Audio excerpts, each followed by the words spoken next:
احباب السلام علیکم۔ آج آپ کو ایک واقعہ سناتا ہوں جس سے آپ کو شاید محسوس ہو سکے کہ ہمارے ملک کا مسئلہ کیا ہے، پرابلم کہاں پر چل رہی ہے۔ جب دوسری جنگ عظیم کا اختتام ہوا تو جرمن فوج جنگ ہار چکی تھی۔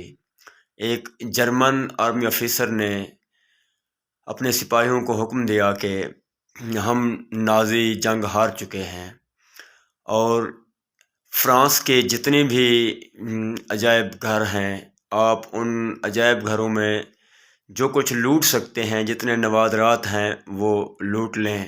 جو کچھ ہم یہاں سے لے کر چلے جائیں گے وہ ہمارے لیے بہتر ہوگا، یہ اس کی سوچ تھی۔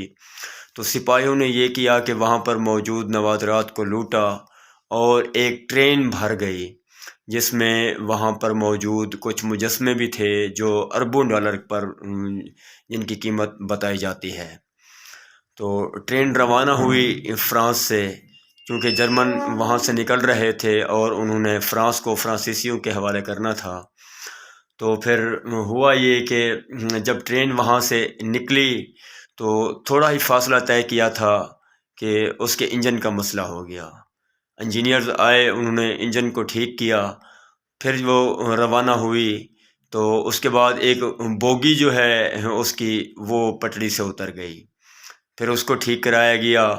ٹھیک کر کے یعنی ڈی ٹریک ہو چکی تھی، اس کو ٹریک پہ لایا گیا۔ تو چلی تو کچھ فاصلہ طے کیا تھا کہ جو اس کا ٹربائن تھا ٹرین کا وہ جواب دے گیا، بلکہ وہ پھٹ گیا۔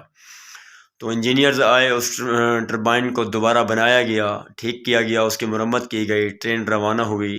اب یہ چند لمحات کی بات نہیں تھی، یعنی کافی ٹائم درکار تھا۔ چیز خراب ہوتی، اس کو ٹھیک کیا جاتا تو اس پر گھنٹے نہیں بلکہ دن خرچ صرف ہوتے تھے۔ تو آخرکار ہوا یہ کہ 3 4 5 بار جو ہے نا ٹرین خراب ہوئی، اس کے بعد اس کو مرمت کیا گیا، ٹھیک ہوئی، وہ روانہ ہوئی۔ تو ابھی وہ فرانس کی سرحد کو کراس نہیں کر پائی تھی کہ ایک بار پھر خراب ہوئی، اور ادھر فرانسیسیوں نے اپنے ملک کو دوبارہ جو ہے نا سنبھال لیا تھا۔ تو ٹرین کو رکنا پڑا، انہوں نے حکم دے دیا جہاں جہاں گاڑیاں ہیں وہاں پر رک جائیں۔ تو وہ جو ٹرین کا ڈرائیور تھا وہ ٹرین سے نیچے اترا تو اس نے جیسے کامیابی کا مکہ لہرایا جاتا ہے، ایک بازو لہرایا جاتا ہے، وکٹ جیسے ایک پلیئر وکٹ لینے کے بعد ایسا کرتا ہے، تو اس نے وہ لہرایا۔ تو جرمن کو خاص محسوس نہیں ہوا کہ اس نے یہ مکہ کیوں لہرایا ہے۔ بہرحال ٹرین کو واپس لایا گیا۔ ٹرین جب فرانس میں پہنچی تو اس ڈرائیور کے اوپر گل پاشی کی گئی، اس کا شاندار استقبال کیا گیا، پرتپاک استقبال کیا گیا۔ تو کہنے کا مطلب یہ ہے کہ انہوں نے ٹرین تو بھر لی تھی لیکن یہ نہیں دیکھا تھا کہ اس کا ڈرائیور کون ہے۔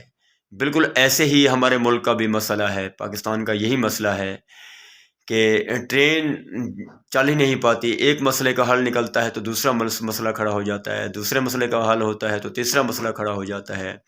یوں 76 سال سے صرف مسائل ہیں، اور ٹرین ہے کہ وہ کامیابی کی اپنے ناکامیوں کی سرحد کو کراس کر کے کامیابیوں کی سرحد تک پہنچ کی نہیں رہی، اپنی منزل کو پہنچ ہی نہیں رہی۔ اصل میں اس کا مسئلہ یہ ہے کہ جو مین پرابلم ہے وہ ٹرین کا ڈرائیور ٹھیک نہیں ہے۔ اور ڈرائیور کا مطلب آپ سمجھ رہے ہوں گے، یہاں پر جتنے بھی لوگ ہیں وہ سپاہیوں کا کردار تو ادا کر رہے ہیں، لوٹ مار تو کر رہے ہیں، لیکن ملک کس نے چلانا ہے یہ کوئی نہیں سوچ رہا۔ ہمیں اپنے جو ہے نا ملک کی ٹرین کا جو ڈرائیور ہے وہ مقامی ہونا چاہیے۔